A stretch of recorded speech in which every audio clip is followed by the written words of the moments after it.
आज हम कवर करेंगे index one presentation of financial statement. तो इसके ऑब्जेक्टिव्स क्या है इंडेक्स वन के? पहले तो समझ लेते हैं कि इसको तीन हिस्से में हम करेंगे। पहले तो ये सारे कॉन्सेप्ट समझेंगे, जो भी कॉन्सेप्ट होंगे। उसके बाद कुछ इलस्ट्रेशन करेंगे और कुछ इंपॉर्टेंट क्वेश्चन जो होंगे इलस्ट्रेशन होगा या कुछ मतलब बहुत ही ज़्यादा इम्पोर्टेंट है वो वाला करेंगे। तो पहले कॉन्सेप्ट, फिर इलस्ट्रेशन, फिर इम्पोर्टेंट क्वेश्चंस। तो इसके ऑब्जेक्टिव्स क्या है इंडेक्स वन के? तो इंडेक्स वन का जो ऑब्जेक्टिव्स है वो ये है कि सबसे पहले कि कैसे प्रेजेंट करें फाइनेंशियल स्टेटमेंट। उसके बाद क्या क्या कंपोनेंट्स इसमें इंक्लूड होगा। उसके बाद जो थर्ड है वो कंपेयर कर सके both over the time and across entity, मतलब over the period of time आप कंपेयर कर सके, मतलब प्रीवियस ईयर में क्या हुआ है, इस ईयर में क्या हुआ है। उसके बाद आप दूसरे एंटिटी के साथ कंपेयर कर सकें। तो उसके बाद स्कोप की बात अगर करें तो कहाँ कहाँ अप्लाई होता है, तो सबसे पहले तो ये देखो कि अप्लाई जो होता है वो जनरल पर्पस फाइनेंशियल स्टेटमेंट पे अप्लाई होता है, कहाँ अप्लाई नहीं होता है। तो जो इंटरिम फाइनेंशियल स्टेटमेंट होते हैं जो इंडेक्स 34 में पढ़ोगे वहाँ वहाँ पे ये कवर नहीं होता। और उसके बाद स्पेशल पर्पस फाइनेंशियल स्टेटमेंट पे ये कवर नहीं होता। उसके बाद कंपोनेंट्स की अगर बात करें तो एक complete set of financial statement में क्या क्या इंक्लूड्स होते हैं। तो एक तो बैलेंस शीट होता है जिसको हम स्टेटमेंट ऑफ फाइनेंशियल पोजीशन भी बोलते हैं। उसके बाद दूसरा जो है वो प्रॉफिट एंड लॉस, जिसको हम फाइनेंशियल परफॉर्मेंस भी बोलते हैं, स्टेटमेंट ऑफ फाइनेंशियल परफॉर्मेंस। उसके बाद चेंजेस इन इक्विटी। उसके बाद कैश फ्लो जो हमें इंडेक्स 7 में पढ़ेंगे। उसके बाद note to account including significant accounting policies. उसके बाद जो है वो कंपेरेटिव इन्फॉर्मेशन। कंपेरेटिव इन्फॉर्मेशन वो होते हैं जो प्रीवियस पीरियड को, जैसे हम 2022-23 है या ठीक है करंट ईयर मान के चलो है, करंट फाइनेंशियल ईयर 22-23, तो 21-22 का जो इन्फॉर्मेशन होगा वो कंपेरेटिव इन्फॉर्मेशन होगा। उसके बाद हमें ओपनिंग बैलेंस शीट भी बनाना पड़ता है। ओपनिंग बैलेंस शीट जिसको हम थर्ड बैलेंस शीट भी बोलते हैं, ओपनिंग बैलेंस शीट तब बनाना पड़ता है अगर रीस्टेटमेंट वगैरह हो और रेट्रोस्पेक्टिव हमने कुछ चेंजेस कराए तो। उसके बाद अगर हम बात करें कि ओवरऑल रिक्वायरमेंट की बात करें प्रेजेंटेशन के रिगार्डिंग, तो हम क्यों बनाते हैं फाइनेंशियल स्टेटमेंट? ताकि true and full view show हो, ठीक है, तो फेयर प्रेजेंटेशन हो, ठीक है, और कंप्लाई करे जितने भी एप्लीकेबल इंडेक्स है वो। उसके बाद अगर हम अकाउंटिंग अजम्पशन की बात करें, जैसे गोइंग कंसर्न, अक्रूअल बेसिस, उसके बाद कंसिस्टेंसी, ये भी फॉलो होना चाहिए। उसके बाद मटेरियलिटी एंड एग्रीगेशन, जो मटेरियल इन्फॉर्मेशन है वो उसको आप शामिल करो जो रेलेवेंट है। उसके बाद अगर ऑफसेटिंग की बात करें तो ऑफसेटिंग अलाउड नहीं होता है अनलेस परमिटेड। ऑफसेटिंग मतलब कि मान के चलो असेट 1 लाख का है और लाइबिलिटी 80,000 का है, तो आप ऐसा नहीं कर सकते कि 20,000 का आप नेट एसेट दिखा दो, वो नहीं कर सकते। अगर हम फ्रीक्वेंसी की बात करें, रिपोर्टिंग फ्रीक्वेंसी की बात करें, तो एटलीस्ट जो है वो एनुअली आपको कंप्लीट सेट एटलीस्ट एनुअली आपको रिपोर्ट करना पड़ेगा। उसके बाद कंपेरेटिव इन्फॉर्मेशन की बात करें तो मिनिमम जो है 1 साल का आपको दिखाना पड़ेगा, रिक्वायर्ड है। उसके बाद कुछ टर्म्स की बात करें कि क्या क्या टर्म्स है, तो देखा जाए तो एक तो चलो ट्रू एंड फेयर व्यू होना चाहिए फाइनेंशियल जो होगा। उसके बाद अगर गोइंग कंसर्न की बात करें तो गोइंग कंसर्न वो होता है कि जो बिजनेस जो है वो कंटिन्यू चलता रहेगा फॉरसीबल फ्यूचर तक, और ना ही कोई इंटेंशन है बंद करने का, ठीक है। उसके बाद अक्रूवल बेसिस की अगर बात करें तो अक्रूवल बेसिस वो होता है कि जो हम इनकम एक्सपेंसेस वगैरह है जो भी अक्रूड या इनकर्ड हुआ है वो हम कैश बेसिस पर पे ना दिखा के, जैसे ही अक्रू या इनकर्ड हो वैसे ही दिखा देंगे, ठीक है। कैश बेसिस पे हम नहीं दिखाएंगे, हम फॉलो करेंगे मर्केंटाइल बेसिस। कंसिस्टेंसी की बात करें तो जो भी हमने मतलब पॉलिसीज अडॉप्ट करे हैं, जो भी फॉर्मेट हमने अप्लाई करे हैं, क्लासिफिकेशन जो भी करा है, वो हम कंसिस्टेंटली जो है वो ईच ईयर हम फॉलो करें, ठीक है, कंसिस्टेंट होकर। मटेरियलिटी की बात करें तो जो भी रेलेवेंट है, सिग्निफिकेंट इन्फॉर्मेशन है, आप उसी को दिखाओ, इररिलेवेंट चीज़ें मत दिखाओ। एग्रीगेशन की बात करें तो जो सिमिलर आइटम होते हैं ग्रुप, उसको ग्रुप कराया जाता है, और जो डिसिमिलर होते हैं उसको सेपरेटली दिखाया जाता है। ऑफसेटिंग की बात करें तो ऑफसेटिंग अलाउड नहीं है। ऑफसेटिंग मीन्स कि आप एसेट और लायबिलिटी को नेट ऑफ करके नहीं दिखा सकते, ना ही इनकम और एक्सपेंस को। उसके बाद अगर कंपैरेटिव इन्फॉर्मेशन की बात करें, कंपैरेटिव क्या होता है, तो एटलीस्ट जो है एक prior period must be shown by side by side, मतलब जैसे ये है, मान के चलो ये करंट ईयर का है, ठीक है, तो एक प्रीवियस ईयर का आपको दिखाना पड़ेगा कंपेरेटिव। उसके बाद अगर हम स्ट्रक्चर और फॉर्मेट की बात करें फाइनेंशियल स्टेटमेंट की, तो पहला मान के चलो बैलेंस शीट। अगर आपको ध्यान हो तो बैलेंस शीट में जो हम दिखाते हैं, तो जैसे नॉन करेंट एसेट दिखाते हैं, फिर करेंट एसेट दिखाते हैं। करेंट एसेट के अंदर बहुत सारी चीज़ आती है, जैसे इन्वेंट्री आते हैं, फाइनेंशियल एसेट, और फाइनेंशियल एसेट के अंदर आते हैं जैसे इन्वेस्टमेंट, शॉर्ट टर्म इन्वेस्टमेंट जो होते हैं वो होते हैं trade receivables, cash and cash equivalent, bank balance etcetera आते हैं इसके अंतर्गत। तो फाइनेंशियल इंस्ट्रूमेंट में आप डिटेल में पढ़ोगे कि फाइनेंशियल एसेट वगैरह क्या होता है। तो इसमें ये है कि जैसे करंट और नॉन करंट होते हैं, जैसे असेट में भी और लायबिलिटी में, तो बोलते हैं कि करंट और नॉन करंट को हम कैसे क्लासीफाई करेंगे, करंट को कैसे हम पहचानेंगे कि ये करंट है या ये नॉन करंट है। तो करंट का दिया हुआ है कि कुछ क्राइटेरिया है कि ये होगा, अगर फॉलो होगा तो उसको हम करंट मानेंगे। तो बोलते हैं कि अगर सेटल्ड या रियलाइज हो, सेटल्ड कौन सी, सेटल्ड जो होते हैं वो लायबिलिटी, लायबिलिटी अगर सेटल्ड है, ठीक है, और रियलाइज किस चीज़ का होगा, असेट का। तो अगर with in normal operating cycle के अंदर अगर एक्सपेक्ट कर रहे हो कि रियलाइज होगा या सेटल्ड होगा, फिर तो उसको हम करंट एसेट मानेंगे। या फिर हम अज्यूम करते हैं कि विद इन 12 मंथ्स, 12 मंथ्स कहाँ से, आफ्टर रिपोर्टिंग पीरियड एंड, ठीक है, तो नॉर्मल ऑपरेटिंग साइकिल या विद इन 12 मंथ्स। उसके बाद हमारा पर्पस क्या है, हमने हमने हेल्ड करा है ट्रेडिंग पर्पस के लिए, और जो होता है कैश और कैश इक्विवेलेंट करंट एसेट। तो ये चीज़ जो है वो क्राइटेरिया है कि इस बेस पे हम मानेंगे कि ये करंट एसेट है या करंट लायबिलिटी है। उसके बाद एक चीज़ नोट करने वाला है कि डेफर टैक्स, जैसे डेफर टैक्स एसेट होते हैं वो और डेफर टैक्स लायबिलिटी जो होते हैं वो हमेशा नॉन करंट होते हैं, वो करंट नहीं होते। अगर statement of profit and loss की हम बात करें तो एक सिंगल स्टेटमेंट होता है, सिंगल स्टेटमेंट अप्रोच होता है, जिसको हम स्प्लिट करते हैं, ठीक है।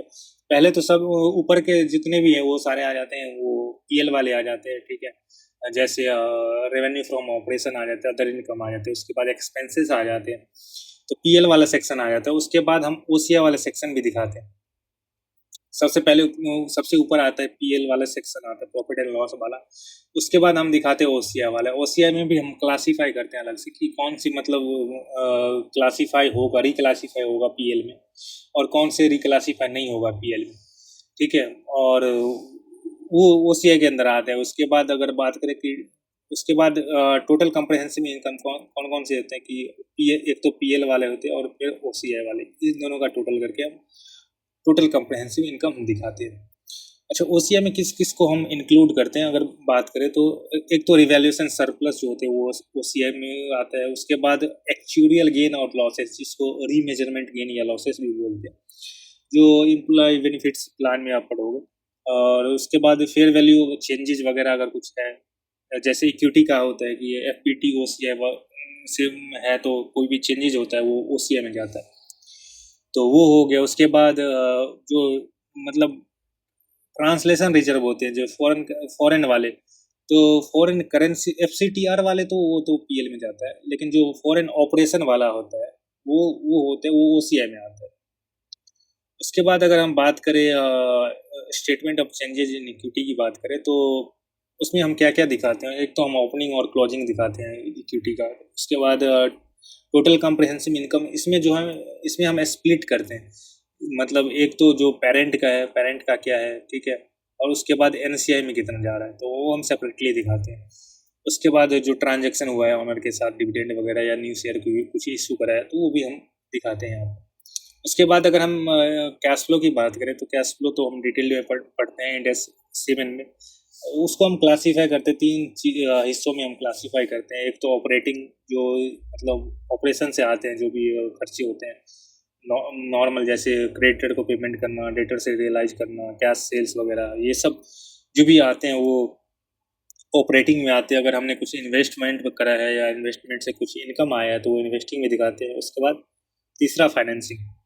फिर नोट्स टू अकाउंट में क्या क्या इंक्लूड्स होते हैं, तो नोट्स टू अकाउंट की बात करें तो इसमें तो एक तो चलो जो भी अकाउंटिंग पॉलिसी है सिग्निफिकेंट वाला, वो वाला। उसके बाद जो ईच लाइन ऑफ आइटम होते हैं फाइनेंशियल में, जैसे हम नोट्स डालते हैं कि 1 2 3 4 करके, वो उसको दिखाते हैं। फिर जजमेंट और एस्टिमेट हमने कुछ यूज करे हैं, जो कि हम करते ही हैं फाइनेंशियल स्टेटमेंट बनाते वक्त, जो मैनेजमेंट जो एस्टिमेट और जजमेंट लेती है, उसको भी हम डिस्क्लोज करेंगे। उसके बाद जो भी डिस्क्लोजर वगैरह होगा उसको भी अदर इंडेक्स के द्वारा उसको भी हम डिस्क्लोज करेंगे। उसके बाद अगर हम बात करें बैलेंस शीट में जो आता है, वही सेट जो होता है करंट एसेट या करंट लाइबिलिटी, तो वही है कि जो रियलाइज हो with in normal operating cycle के अंतर्गत या विद इन 12 मंथ्स, तो उसको हम कंसीडर करेंगे करंट एसेट्स। और लाइबिलिटी जो है वो सेटल्ड अगर हो नॉर्मल ऑपरेटिंग साइकिल के अंतर्गत, तो उसको हम करंट लाइबिलिटी मानते हैं। अगर डिस्क्लोजर की बात करें तो डिस्क्लोजर में वही जजमेंट वगैरह जो मेड हुआ, जम्पशन वगैरह जो भी एस्टिमेट वगैरह हुआ, उसको हम डिस्क्लोज करते हैं।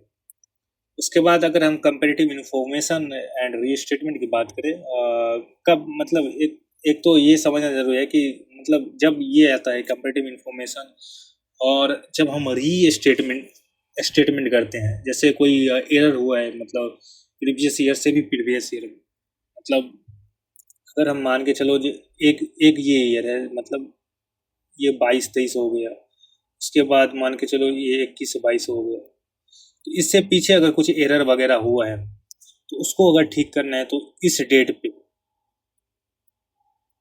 फर्स्ट डेट पे 1 अप्रैल 2021, इस डेट पे ओपनिंग बैलेंस शीट बनता है। ठीक है, तो वही बोलते हैं कि बोल रहे हैं कि जो है मतलब कंपेरेटिव इन्फॉर्मेशन क्या होता है कि जो प्रीवियस पीरियड से फिगर्स होते हैं, जैसे ये हो गया करंट ईयर वाला, ये प्रीवियस ईयर हो गया, तो यही कंपेरेटिव इन्फॉर्मेशन है ये वाला। तो अच्छा, कब हमें थर्ड बैलेंस शीट बनाना पड़ता है? जब हम कुछ एरर जो हुआ है उसको हम करेक्ट कर रहे हैं या पॉलिसी वगैरह चेंज कर रहे हैं। ठीक है, कब हमें रिक्वायर्ड पड़ता है थर्ड बैलेंस शीट की, तो वही दिया है कि अगर रेट्रोस्पेक्टिव हम कुछ एप्लीकेशन कर रहे हैं अकाउंटिंग पॉलिसी का, या कुछ रीस्टेटमेंट कर रहे हैं, ठीक है, उस पे। और ये बनता कब है, तो बिगिनिंग में बनता है, जो अर्लीस्ट पीरियड होते हैं प्रेजेंट। ठीक है, ओपनिंग बैलेंस शीट तो जैसे मान के चलो 22-23 ये करंट ईयर है और 21-22 है, तो जो ओपनिंग बैलेंस शीट बनेगी वो 1/4/2021 को बनेगी, मतलब ओपनिंग बैलेंस शीट। और इसी में सारे जो प्रीवियस ईयर की मतलब गलतियां होगी उसको कंसिडर करा जाएगा, उसको ठीक करा जाएगा। उसके बाद अगर बात करें हम कुछ क्या क्या हमने अभी तक पढ़ा है, तो एक तो ऑब्जेक्टिव्स हमने पढ़ा है कि मतलब कंपेयर कर सके over the period of time, और उसके बाद मतलब प्रीवियस पीरियड में क्या है, उसके बाद अदर एंटिटी के साथ कंपेयर कर सके, कहाँ कहाँ अप्लीकेबल है तो ऑल एंटिटी फॉलो करती है इंड एस, और कहाँ एप्लीकेबल नहीं है तो जहाँ इंटरिम फाइनेंशियल स्टेटमेंट या स्पेशल पर्पस है वहाँ पे।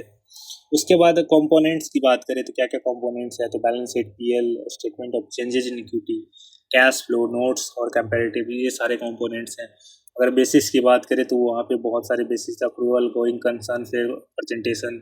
उसके बाद हम ऑफसेटिंग नहीं करते हैं, इसका ध्यान रखना हो कि हम ऑफसेटिंग नहीं करते। ठीक है, ना ही एसेट को लाइबिलिटी से, ना ही इनकम को एक्सपेंस के। अगर कंपेरेटिव की बात करें तो एटलीस्ट 1 साल का जो है वो रिक्वायर्ड होता है कि आप दिखाओ मैंडेटरी है। ओसीआई में ओसीआई जो है वो पीएल के नीचे आता है। ठीक है, statement of change in equity required होता है, थर्ड बैलेंस शीट हमें बनाना पड़ता है अगर ये स्टेटमेंट करें रेट्रोस्पेक्टिव। ठीक है, ये सारे कॉन्सेप्ट थे इंडेक्स 1 के। अब कुछ क्वेश्चन हम करेंगे, कुछ इंपॉर्टेंट क्वेश्चन है जो है, जैसे इलस्ट्रेशन, ये कुछ है जो इम्पोर्ट मतलब ये इलस्ट्रेशन है, ये करने हैं, हमें करने ही है, ताकि ये जो कॉन्सेप्ट हमने पढ़ा है उसको मतलब एक बार मतलब और स्ट्रॉन्ग हो जाए। अगर एक क्वेश्चन हम करेंगे, और ये कुछ इंपॉर्टेंट क्वेश्चन है और ये कुछ ज़्यादा इंपॉर्टेंट क्वेश्चन है, तो ये सारे क्वेश्चन हमें कवर करने हैं।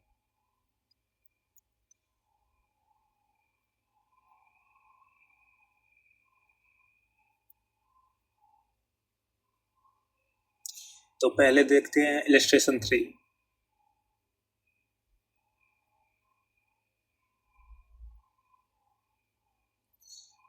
ये सब हमने ऑलरेडी पर देख चुके हैं कि एक्रोल बेसिस वगैरह। ठीक है, ये भी देख चुके हैं, मेटेरियलिटी एग्रीगेशन जो है सेपरेटली ईच मटेरियल क्लास को सिमिलर जो आइटम होंगे उसको मतलब, अगर मटेरियल है तो मतलब सेपरेटली दिखाओ।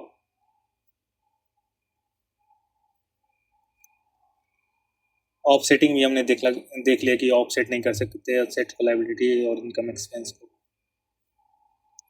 ठीक है, ये ऑफसेटिंग वाला क्वेश्चन है कि ये पूछ रहा है कि क्या मतलब एक तो रेवेन्यू अगेंस्ट एक्सपेंस को क्या ऑफसेट कर सकते हैं, और और ये क्या बोल रहा है कि एजेंट एजेंट है, ठीक है, और उसके उसके भी एक एजेंट है, मतलब एजेंट के भी एजेंट है, सब एजेंट, और जिसको कमीशन पेमेंट हो रहा है, और मतलब कमीशन मिल भी रहा है एजेंट, ठीक है।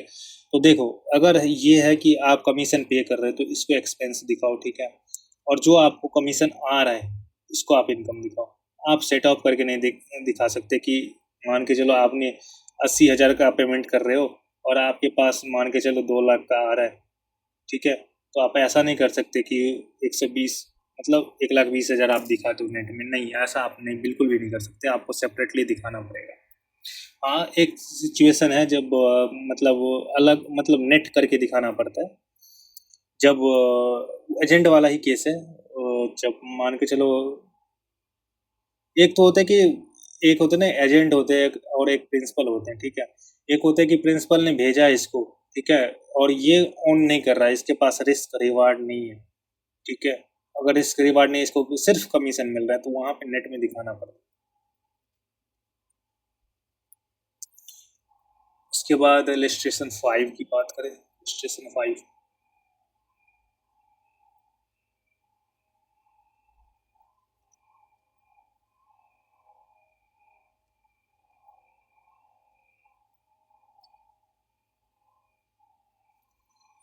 इलस्ट्रेशन 5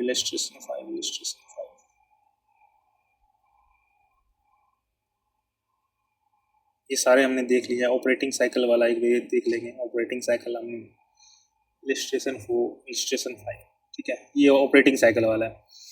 तो क्या बोल रहे हैं कि ये बोल रहे हैं कि रॉ मटेरियल का जो होल्डिंग पीरियड है वो 3 मंथ्स है, WIP का 1 मंथ है, फिनिश्ड गुड्स का 5 महीने है, डेटर्स से जो हम कलेक्ट कर रहे हैं वो 5 महीने में।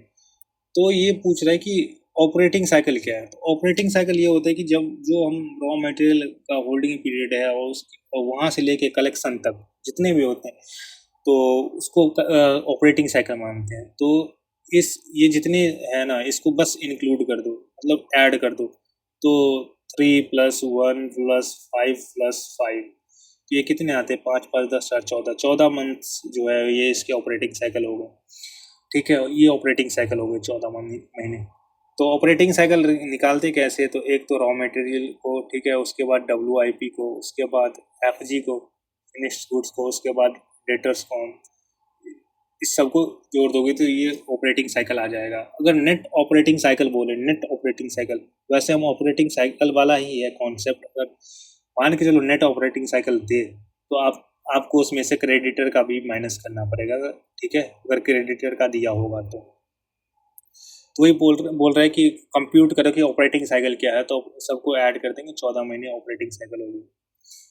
उसके बाद इलस्ट्रेशन 6 पूछ रहा है कि इन्वेंट्री और ट्रेड रिसीवेबल जिसका नॉर्मली रियलाइज होता है 15 महीने, ठीक है। अगर 15 महीने में रियलाइज हो जाता है तो इसका मतलब है कि इसका नॉर्मल ऑपरेटिंग साइकिल 15 महीने है, मतलब 15 महीने तक ही इसको हम करेंट मानेंगे। तो पूछ रहा है कि मतलब ये करेंट है कि नॉन करेंट है। अगर ये मतलब एक्सपेक्ट कर रहा है कि इन्वेंट्री और ट्रेड रिसीवेबल जो विद इन जो है 15 मंथ्स में आ जाएगा, ठीक है। अगर विद इन 15 मंथ्स में आ जाएगा तो हम इसको करंट क्लासीफाई करेंगे। उसके बाद इलस्ट्रेशन 7 की अगर बात करें तो बोल रहा है कि जो हम परचेज कर रहे हैं रॉ मटेरियल, ठीक है, और प्रोडक्ट हमको कंपनी जो कंप्लीट करती है प्रोडक्शन, कितने 9 महीने लगती है प्रोडक्शन कंप्लीट करने में, और पेमेंट करती है 7 महीने। तो अगर 9 महीने प्रोडक्शन में लगता है और 7 महीने मतलब पेमेंट रिसीव करने में लगता है, तो अगर देखा जाए तो ऑपरेटिंग साइकिल कितने हैं, 16 महीने ऑपरेटिंग साइकिल है। तो वो पूछा लेंथ, मतलब कितना महीने है, मतलब ऑपरेटिंग साइकिल, वो पूछ रही है। और उसके बाद पूछ रही है कि कैसे हम मतलब क्लासीफाई करेंगे इन्वेंट्री और डेटर्स को, कैसे हम ट्रीट करेंगे, ठीक है। देखो लेंथ तो ये हो गया, 16 मंथ्स हो गए, ठीक है, और कैसे हम ट्रीट करेंगे डेटर्स और इन्वेंट्री को, तो हम करंट क्लासीफाई करेंगे इसको। तो ये पूछ रहे कि एक तो 16 मंथ्स और दूसरा है जो इसको हम करंट में क्लासीफाई करेंगे। उसके बाद ये हमने ऑलरेडी देख लिया कि करंट लायबिलिटी करंट एसेट्स क्या होते हैं, कैसे क्लासीफाई होते हैं। उसके बाद इलस्ट्रेशन 8 की बात करें, ये थोड़ा सा अच्छा क्वेश्चन है, मतलब एग्जाम के पर्सपेक्टिव से नहीं बट अंडरस्टैंडिंग के पर्सपेक्टिव से ये इम्पोर्टेंट है। ये बोल रहे कि कंपनी जो है इशू करा है, 1 लाख बॉन्ड्स इशू करा है 10 रुपये वाला, तो 10 लाख का हो गया इशू किया है, ठीक है, ठीक है, लाइबिलिटीज है 10 लाख। इसको पेमेंट करना पड़ेगा। अच्छा 8% फिक्स्ड इंटरेस्ट है तो इसका अगर 8% करें मतलब इंटरेस्ट कितना 80,000 इंटरेस्ट इसको चुकाना पड़ता है मतलब हर साल।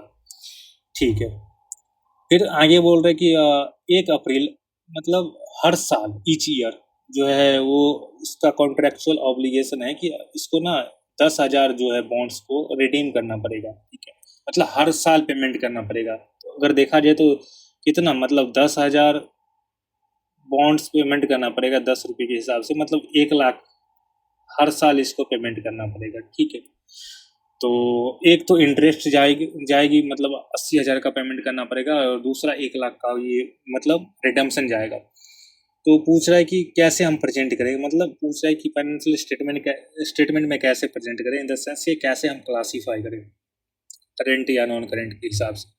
तो देखो एक तो ये इंटरेस्ट जा रही है हर साल जा रही है और एक ये जा रही है कि मतलब 1 लाख जो है ये पेमेंट जा रहा है, तो इन दोनों को तो चलो करंट ही होगा पोर्शन, लेकिन नॉन करंट जो पोर्शन होगा तो टोटल हमें इतना पे करना पड़ेगा। ठीक है, लेकिन मतलब ईच ईयर जो है वो 1 लाख हमें पेमेंट करना पड़ेगा, मतलब 9 लाख जो है ना ये लॉन्ग टर्म वाले हैं। ठीक है, तो वही तो इसका आंसर देखो 80,000 तो अक्रूड इंटरेस्ट हो गया और 1 लाख ये तो करेंट पोर्शन हो गया, लेकिन जो लॉन्ग टर्म पोर्शन हो गया नॉन करेंट वाले पोर्शन वो 9 लाख हो गए। ठीक है, उसके बाद इलस्ट्रेशन 9 ये भी ऑपरेटिंग साइकिल वाला है, देख लेते हैं। देखो रॉ मटेरियल वाला है, दिया हुआ है 3 महीने दिया है, WIP 1 महीने दिया है, FG दिया है 5 महीने दिया है, डेटर्स दिया है 5 महीने। तो अगर देखा जाए तो 14 महीने ऑपरेटिंग साइकिल इसके आ रहे हैं और इसके ट्रेड पेबल्स है 12.5 महीने। पूछ रहा है कि कैसे क्लासीफाई करें करेंट या नॉन करेंट। देखो सिंपल सी बात है कि 14 महीने ऑपरेटिंग साइकिल है तो इसको मतलब करेंट में ही आपको शामिल करना पड़ेगा क्योंकि सेटल हो रहे 12.5 महीने जो कि नॉर्मल ऑपरेटिंग साइकिल के अंदर ही आ रहा है। उसके बाद 12 ये बात करते हैं। तो इसमें ये है कि एंटिटी जो है वो क्लासीफाई करती है लायबिलिटी करंट। ठीक है, अगर नॉर्मल ऑपरेटिंग साइकिल के अंदर रहता है ठीक है ओके, लेकिन अगर देखा जाए तो नॉर्मली कितना पीरियड लगता है तो अराउंड 2 इयर्स लगता है कंप्लीशन में। ठीक है, तो इसके लिए मतलब इस एंटिटी के लिए ना नॉर्मल ऑपरेटिंग साइकिल यही है 2 इयर्स। तो मतलब 2 साल के अंतर्गत अगर कुछ भी होगा तो उसको हम करेंट मानेंगे या अदरवाइज नॉन करेंट मानेंगे। उसके बाद इलस्ट्रेशन 15 देखते हैं।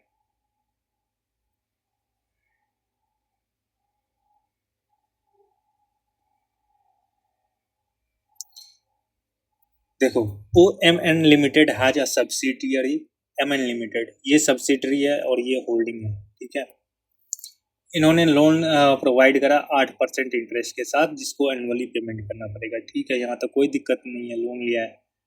और लेकिन ये पॉइंट पढ़ो, यहाँ पे क्या लिखा हुआ है कि रीपेबल है ऑन डिमांड, मतलब जब भी डिमांड करेगी वो होल्डिंग कंपनी तो उसको पेमेंट करना पड़ेगा। तो देखो एक तो आप OMN लिमिटेड ने है, इसने MN लिमिटेड को लोन दिया है। ठीक है,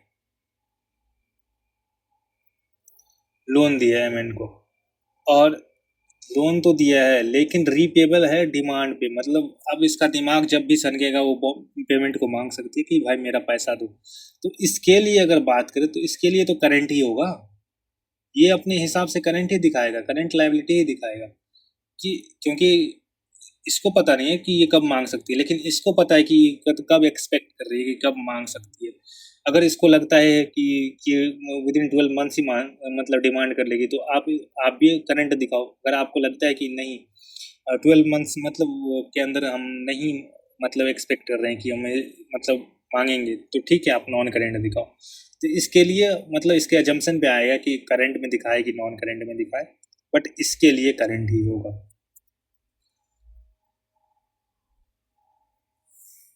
अब देखते हैं, ये तो इलस्ट्रेशन कुछ हो गया, अब कुछ इंपॉर्टेंट क्वेश्चन है जैसे 11।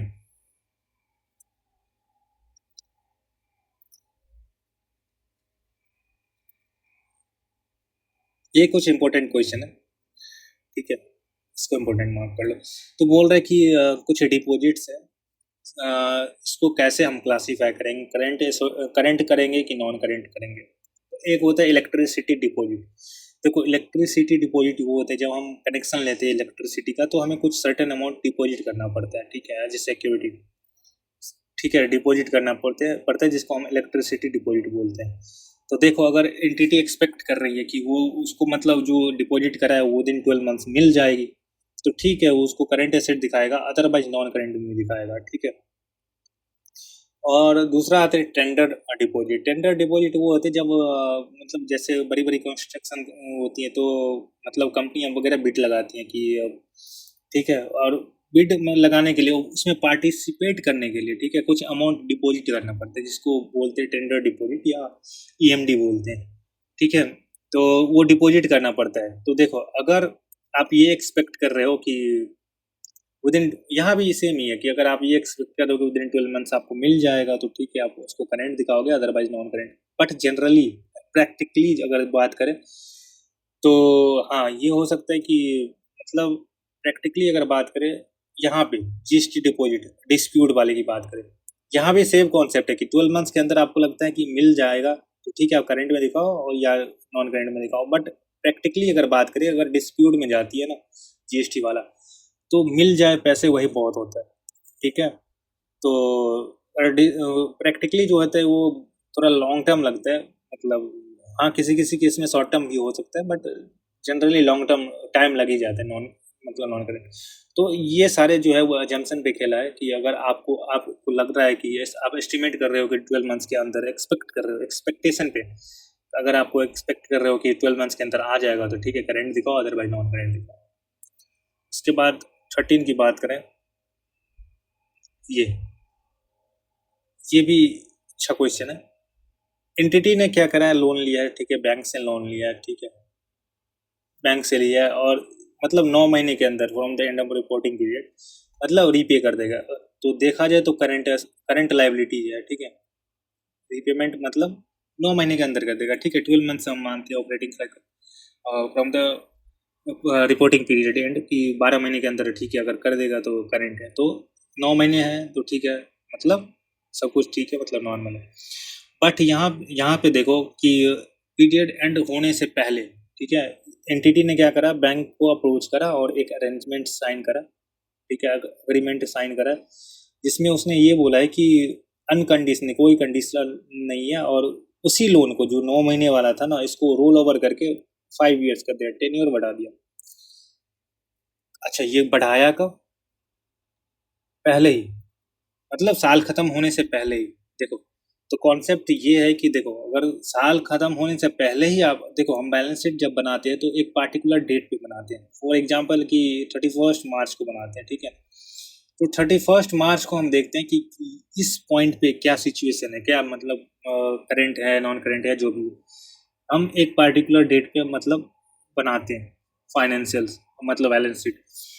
तो ये प्रायर टू एंड मतलब 31 मार्च से पहले ही इसने अरेंजमेंट कर लिया और 5 साल टेन्योर बढ़ गया। तो देखो अगर पहले ही कर लिया, फिर तो देखो अगर देखा जाए तो ये फिर तो नॉन करेंट हो जाएगा, ठीक है, नॉन करेंट हो जाएगा। लेकिन अगर ये after end of reporting period करेगा, फिर तो देखो नॉर्मल जो है करंट है वही करंट है, क्योंकि 31 मार्च को देखा जाए तो करंट ही है। बोल रहे कि कैसे हम क्लासीफाई करेंगे लोन, तो ठीक, कैसे क्लासीफाई करेंगे हम नॉन करंट क्लासीफाई करेंगे। क्योंकि जो है पीरियड एंड होने से पहले ही ने टर्म बढ़ा लिया और अब जो है वो 5 साल हो गए। दूसरा पूछ है कि क्या डिफरेंट होगा आंसर, अगर देखो ध्यान से देखो कि बोल रहा है कि आफ्टर मतलब एंड ऑफ रिपोर्टिंग पीरियड, मान के चलो 31 मार्च के बाद इसने मतलब क्या करा, अग्री करा है, तो ठीक है, अगर 31 मार्च के बाद एग्री करा है, फिर तो हम करेंट ही मानेंगे भाई, ठीक है, हम करेंट ही मानेंगे। 31 मार्च को उस डेट पे तो करेंट ही है। फिर अगर तीसरा पॉइंट की बात करें, बोल रहा है कि क्या डिफरेंट होगा आंसर, अगर एग्जिस्टिंग फैसिलिटी एक बैंक से लिया है और न्यू फैसिलिटी किसी और बैंक से, तो एग्जिस्टिंग फैसिलिटी की बात करें तो एग्जिस्टिंग फैसिलिटी तो करंट ही है, जो 9 महीने वाले हैं। न्यू फैसिलिटी ना 5 ईयर्स वाले, अगर न्यू फैसिलिटी 5 ईयर्स वाले, ठीक है, उसको हम नॉन करंट मानेंगे। जो एक बैंक से लिए है एग्जिस्टिंग फैसिलिटी, उसको हम करंट मानेंगे। उसके बाद बोल रहे हैं क्या डिफरेंट आंसर होगा अगर हम new facility is not yet tied up with the existing bank but entity है, देखो बोल रहा है कि पोटेंशियल, इस वर्ड को ध्यान देखो। आप आगे आपकी क्या पोटेंशियल है, आप क्या करोगे नहीं करोगे आप, ठीक है, उस पे मतलब इस बेस पे आप डिसाइड नहीं कर सकते करंट है कि नॉन करंट है, ठीक है। ये पोटेंशियल किसी काम का होता नहीं है जब तक आप एक्चुअल में एक्शन नहीं लिया हो, ठीक है, या अग्री नहीं किया हो, तो इसका कोई काम नहीं, पोटेंशियल वाले का कोई काम नहीं। आप डिसाइड करो, आप अगर आपको करंट लग रहा है, ठीक है, अगर आप अग्रीमेंट कर रहे हो आप, और करंट में है तो ठीक है करंट होगा, नॉन करंट में है तो नॉन करंट होगा। उसके बाद 13 हम, ये 13 ही था, 13 हमने कर लिया। उसके बाद एक टी वाई के क्वेश्चन का 7 और 8,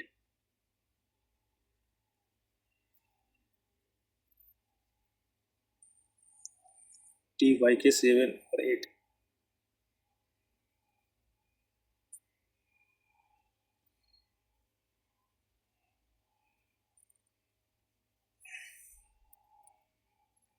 मिसिंग है 7 और 8, मुझे लगता है कि रिमूव कर दिए, कोई बात नहीं। ये करते हैं, ये भी इम्पोर्टेंट क्वेश्चन है, ये वाला करते हैं, ठीक है। ये बोल रहे कि बहुत सारे ट्रांजेक्शन है और दिया हुआ है कि कैसे हम आइडेंटिफाई करेंगे और प्रेजेंट करेंगे ट्रांजेक्शन को। तो बेसिकली ये पूछ रहा है कि किसको हम ओसीए में डालेंगे, किसको हम पीएल में डालेंगे, ठीक है। तो ये बहुत सारे ट्रांजेक्शन है जिसको हमें आइडेंटिफाई करना है और उस हिसाब से हमें प्रेजेंट करना है। तो देखो रीमेजरमेंट जो होता है डिफाइंड बेनिफिट प्लान, जो आप पढ़ोगे वो एम्प्लॉय बेनिफिट्स में, तो जो रीमेजरमेंट वाले होते हैं उसको वो ओसीआई के अंतर्गत आता है, तो ये तो ओसीआई के अंतर्गत। बट करंट सर्विस कॉस्ट जो होते हैं वो पीएल में आता है, पीएल में क्लासीफाई करते हैं। उसके बाद जो रिवैल्यूएशन सरप्लस होते हैं वो आप चेंजेस वगैरह होते हैं, जो भी रिवैल्यूएशन, ये भी ओसीआई का पार्ट होता है, ये ओसीआई में होते हैं। उसके बाद बोल रहे कि गेन और लॉस अगर कुछ मतलब फॉरेन मतलब मॉनेटरी एसेट है और फॉरेन करेंसी है, ठीक है, एक्चुअल में ये एफसीटीआर वाले हैं, ठीक है। एफसीटीआर वाले जो होते हैं वो पीएल में जाता है, पीएल में क्लासीफाई होते हैं। जो जैसे डॉलर को हम कन्वर्ट करते हैं ना रुपीज में, तो वो फॉरेन करेंसी ट्रांसलेशन रिजर्व, तो इसको हम पीएल में डालते हैं। दूसरा भी यही है कि जो ट्रांसलेट करे फाइनेंशियल स्टेटमेंट, लेकिन यहाँ पे ना फॉरेन ऑपरेशन वाले जो होते हैं ना वो पीएल का पार्ट नहीं होता, वो जो है वो ओसीआई में आता है, ठीक है, तो इसको ओसीआई में डालेंगे। उसके बाद जो इक्विटी इंस्ट्रूमेंट होते हैं जो एफबीटी ओसीआई वाले होते हैं, एफ बी टी ओसीआई वाले जो होते हैं ना, फेयर वैल्यू थ्रू ओसीआई वाले, तो जो भी चेंजेस वगैरह होते हैं, जो भी गेन और लॉसेस होते हैं, उसको हम ओसीआई में रिकॉर्ड करते हैं, ठीक है। ये आप डिटेल में पढ़ोगे, जो इक्विटी इंस्ट्रूमेंट होते हैं ना, ये आप डिटेल में कहाँ पढ़ोगे, तो आप डिटेल में पढ़ोगे मतलब फाइनेंशियल इंस्ट्रूमेंट में आप इसको डिटेल में पढ़ोगे। उसके बाद जो इनकम टैक्स एक्सपेंस होते हैं और शेयर वेस्ट पेमेंट होते हैं, तो ये दोनों भी पीएल का ही पार्ट होता है। तो इसके मतलब आप ये दिखा दोगे कि पीएल में कौन कौन से आ रहे हैं, तो पीएल में कौन कौन से आ रहे हैं, ये आ रहे हैं 1,75,000, उसके बाद 35,335, और बाकी सारे ओसीआई में आ रहे हैं। इसके आंसर भी देखेंगे हम लोग कि आंसर कैसा है। तो इसके आंसर की पीएल में कौन कौन से आएंगे, तो इसमें दिया है कि करंट सर्विस कॉस्ट, और उसके बाद जो करेंसी वाले ट्रांसलेशन रिजर्व वो है, उसके बाद इनकम टैक्स एक्सपेंस और शेयर बेस्ड पेमेंट, ये सारे को पीएल में डाला हुआ है।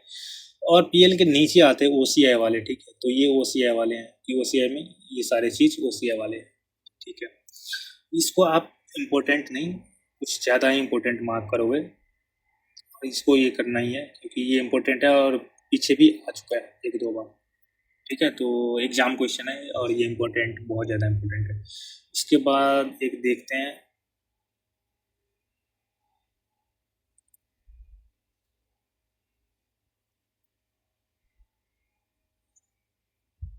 ये देखते हैं ये क्वेश्चन, इलस्ट्रेशन 14। तो इसमें बोल रहा है कि एक लोन एग्रीमेंट करा है एंटिटी ने बैंक के साथ, और वो जो है वो रिपेबल होगा वो 3 इक्वल एनुअल इंस्टॉलमेंट में। तो ऐसे पता चल रहा है कि ये लॉन्ग टर्म वाले हैं, मतलब नॉन करेंट वाले हैं, ठीक है। बट बोल रहा है कि एक कंडीशन है कि मतलब अमाउंट जो है वो मतलब कंट्रीब्यूशन जो है प्रमोटर लाएगा, ठीक है। कब लाएगा, देखो अगर अगर कंट्रीब्यूशन पेमेंट नहीं लाएगा, ये है कि कंट्रीब्यूशन अगर पेमेंट नहीं लाएगा अगर 24 मार्च तक, तो लोन जो है वो रिपेबल ऑन डिमांड हो जाएगा। मतलब ये यहाँ पे बोल रहे हैं कि करंट हो जाएगा, यहाँ तो अभी नॉन करंट है, बट अगर प्रमोटर अगर कंट्रीब्यूट नहीं करेगा अगर 24 मार्च तक, तो रिपेबल ऑन डिमांड हो जाएगा, मतलब करंट हो जाएगा। और 24 मार्च को देखो तो एंटिटी ने मतलब प्रमोटर कंट्रीब्यूशन मतलब जमा ही नहीं कर पाया, नहीं ला पाया। मतलब अगर ये देखा जाए तो 24 मार्च पे ना रीपेबल ऑन डिमांड हो गए, करेंट हो गए, लेकिन उसके नेक्स्ट डे ही 25 मार्च को क्या करा है ना, एंटिटी ने अप्रोच करा। क्या अप्रोच करा है कि उसने बोला कि एक काम करो, ग्रेस पीरियड जो दे दो हमें, तब तक 30 जून तक हमें मतलब दे दो ग्रेस पीरियड की, यहाँ तक जो है हम प्रमोटर का कंट्रीब्यूशन जो है हम इकट्ठा कर सके। ठीक है, यहाँ तक दे दिया। तो देखो अगर हम 31 मार्च की बात करें तो हम करंट और नॉन करंट कब मानते मतलब करंट हम तब तक मानते जब 12 मंथ्स तक अगर होता है पीरियड एंड होने के बाद, अगर 12 मंथ तक होते हैं तो उसको हम करंट मानते। तो अगर देखा जाए अगर 31 मार्च को अगर हम कंसिडर करें तो 30 जून तक है ये, तो ये करंट ही है, नॉन करंट नहीं। और हमें एनुअल रिपोर्टिंग कब करना पड़ता है? 31 मार्च को। तो बोल रहा है कि 31 मार्च को आप कैसे क्लासीफाई करोगे इस लोन को? देखो तो क्लासीफाई कैसे करेंगे, हम तो करंट ही मानेंगे, क्योंकि 30 जून फिर भी 12 मंथ्स के अंदर ही आता है, इसको हम करंट ही मानेंगे। उसके बाद बोल रहा है कि मान के चलो कि जो है हमने फरवरी में क्या करा है ना, फरवरी में हमने अप्रोच करा है और हमने एक्सटेंड करवा लिया। क्या चीज़ अप्लाई एक्सटेंड करवा लिया कि 30 जून तक जो है वो प्रमोटर कंट्रीब्यूशन आ जाए। ठीक है, मतलब आफ्टर 31 मार्च। तो यहाँ पे अगर देखा जाए तो देखो यहाँ पे हमने मतलब फेल करा है। ठीक है, यहाँ पे हमने फेल करा है, मतलब कंट्रीब्यूशन हमने इकट्ठा नहीं करा, इसीलिए मतलब करंट हो गया। अगर ये अगर डेट दे कि मतलब यहाँ पे 24 मार्च था, ठीक है, 24 मार्च तक आपको लाना है, इसीलिए ये करंट हो गया, क्योंकि इस 24 मार्च तक ले ही नहीं पाया, इकट्ठा नहीं कर पाया। बट यहाँ बोल रहा है कि 30 जून तक, मतलब आफ्टर 31 मार्च है। तो ठीक है, आफ्टर 31 मार्च है तो हम तो बैलेंस शीट 31 मार्च को बनाएंगे, तो वहां तक तो सब कुछ ठीक ही है, सब कुछ ठीक ही है। अब आगे हमें थोड़ी पता कि वो ला पाएगा कि नहीं ला पाएगा, उससे हमें मतलब नहीं है। 31 मार्च के डेट पे हम खड़े हैं और यहाँ पे जो है वो नॉन करेंट है, तो यहाँ पे जो है वो नॉन करेंट ही होगा, क्योंकि ये जो है वो 3 साल वाला है, 3 एनुअल इंस्टॉलमेंट, मतलब लॉन्ग टर्म वाले हैं। तो ये भी इम्पोर्टेंट है और इसको भी इम्पोर्टेंट मार्क करो। उसके बाद एक और क्वेश्चन देख लेते हैं, आखिरी क्वेश्चन।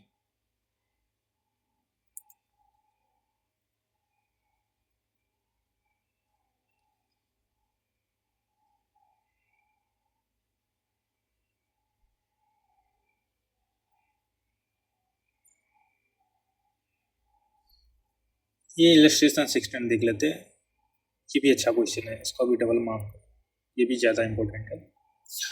तो ये दिया हुआ है, सेट दिया हुआ है, ठीक है, एक तो 31 मार्च 11 और मतलब 2001 2002 का, 2001 और 2000 का दिया हुआ है, ठीक है।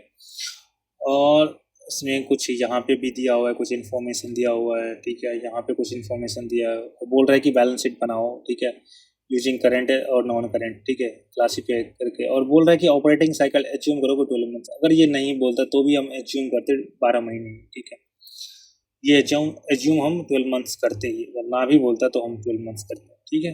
तो हम बैलेंस शीट बनाएंगे। अगर बैलेंस शीट की बात करें अगर कि कैसे मतलब होता है, तो हम असेट से चालू करते हैं। असेट से चालू करते हैं क्या, मतलब नॉन करेंट असेट से हम चालू करते हैं। जो इंडेक्स वगैरह है ना, वो आप असेट से चालू होता है कि आप ये था कि आप मतलब बैलेंस शीट की फेस पे ना आप पहले आप अपना स्ट्रेंथ दिखाओ, असेट दिखाओ, non current assets, current assets. तो पहले हम दिखाते हैं नॉन करेंट एसेट्स, जिसके अंदर पीपी आता है, वो कैपिटल डब्ल्यूआईपी वगैरह आता है। उसके बाद करेंट एसेट दिखाते हैं, ठीक है। और नॉन करेंट में भी आता है फाइनेंशियल एसेट आता है, फाइनेंशियल एसेट नॉन करेंट और करेंट दोनों में आता है फाइनेंशियल एसेट, ठीक है। नॉन करेंट में आता है कि जो लॉन्ग टर्म वाले होते हैं उसको दिखाओ, शॉर्ट टर्म वाले आते हैं तो वो दिखाओ। तो जैसे ये है कि कैश और कैश इक्विवेलेंट है, तो ये तो मतलब करेंट एसेट्स ही है, जिसको फाइनेंशियल एसेट, करेंट एसेट्स और फाइनेंशियल एसेट जो है करेंट एसेट्स के अंदर फाइनेंशियल एसेट करके दिखाओ, ठीक है, कैश और कैश इक्विवेलेंट। ये एनसीआई वाले हैं। प्रॉफिट का हिस्सा बोल रहा है इतना है 160, और ठीक है, तो एनसीआई का हिस्सा प्रॉफिट में इतना है। तो प्रॉफिट की बात करें, प्रॉफिट कितना है, अगर हम प्रॉफिट की बात करें तो रिटेन्ड अर्निंग इतना है, प्रॉफिट फॉर द ईयर इतना है, तो ये टोटल आएगा और इसमें से एनसीआई का हिस्सा माइनस हो जाएगा। उसके बाद डिविडेंड डिक्लेयर करा है और पेड करा है, ठीक है, हमने पे करा है, तो पे करा है, तो पे हम कहाँ से करते हैं, फ्री रिजर्व से करते हैं, तो फ्री रिजर्व से करते हैं, तो इसको भी हम रिटर्न अर्निंग से माइनस करेंगे, ठीक है। उसके बाद अकाउंट रिसीवेबल्स, जो डेटर्स बोलते हैं, ये भी जो ये करंट एसेट होते हैं, तो ये करंट एसेट होते हैं जिसको फाइनेंशियल एसेट बोलते हैं, तो यहाँ पे आ जाएगा। उसके बाद इन्वेंट्री बोल रहे हैं, इन्वेंट्री एट कॉस्ट और फिर value less cost to sell, तो जो ये इन्वेंट्री है इसको भी आप दिखाओ, करंट एसेट्स के अंतर्गत दिखाओ, ठीक है, करंट एसेट्स के नीचे आएगा, ये फाइनेंशियल एसेट नहीं होते, तो फाइनेंशियल एसेट के अंदर नहीं आएगा, करंट एसेट के नीचे आएगा। उसके बाद इन्वेस्टमेंट प्रॉपर्टी है, लॉन्ग टर्म वाले हैं, ठीक है, पीपी है, तो ठीक है, इसको आप ऑन करंट एसेट्स के अंतर्गत दिखाओ। उसके बाद लॉन्ग टर्म डेट बोल रहा है, लॉन्ग टर्म डेट जो है तो नॉन करंट लाइबिलिटी जो होते हैं, ठीक है, इसमें पूछ रहा है कि 500 करोड़ जो है वो मतलब हर साल जो 1 जनवरी को ड्यू होगा, तो ऐसे पता चल रहा है कि ये जो है वो करंट लाइबिलिटीज है, 500 करोड़। उसके बाद इंटरेस्ट अक्रूड हुए हैं जो कि 12 महीने के अंतर्गत आएगा, तो ये भी करंट लाइबिलिटीज ही है। शेयर कैपिटल जैसे हम दिखाते हैं, मतलब इक्विटी और लाइबिलिटी में दिखाते हैं कि शेयर कैपिटल, उसके बाद अदर इक्विटी, उसके बाद हम एनसीआई दिखाते हैं, तो वहाँ पे आ जाएगा शेयर कैपिटल, ठीक है।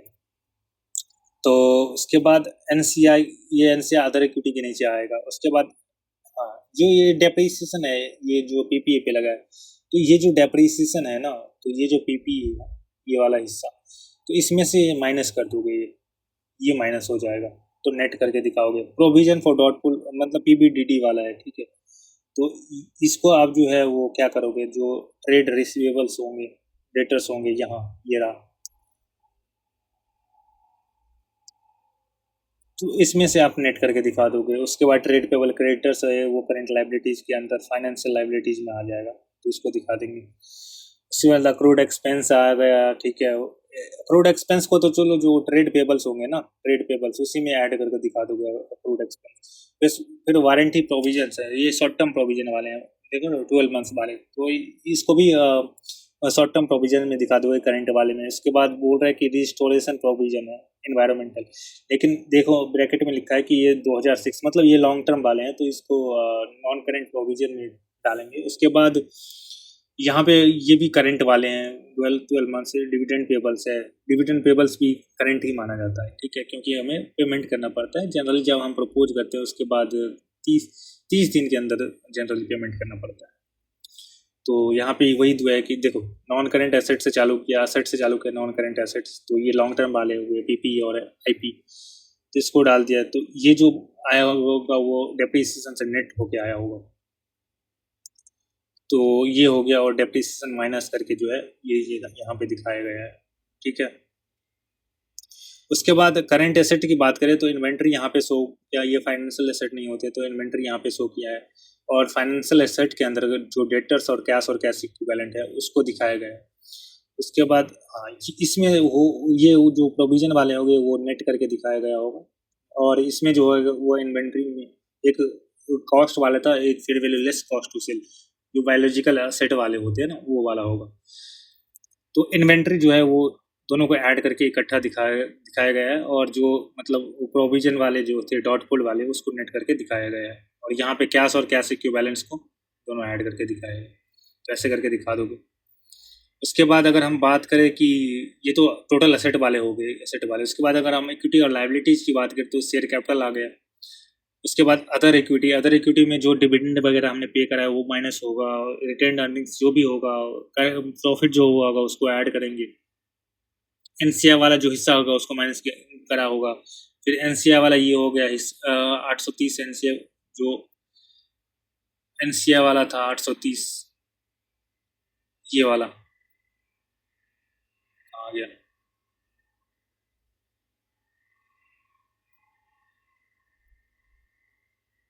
ये आ गया 1200 और 830।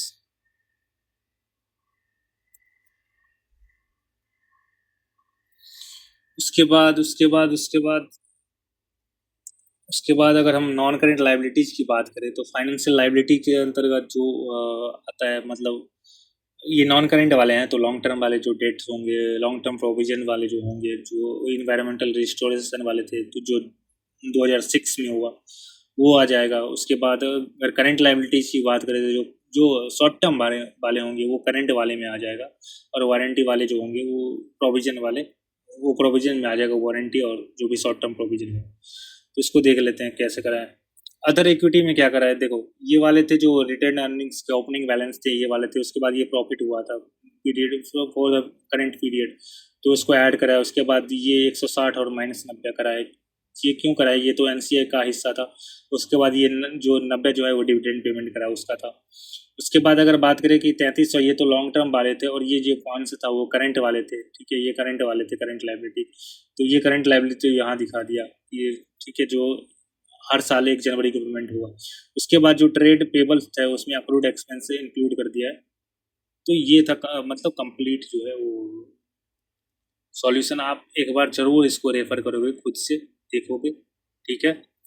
और ये था कंप्लीट इंडेस 1, और इसके बाद नेक्स्ट इंडेस उठाएंगे, और तब तक इसको अच्छे से मतलब एक बार देख लोगे, गो थ्रू कर लोगे, प्रैक्टिस कर लोगे, ये वाला इंडेस कंप्लीट हो जाएगा।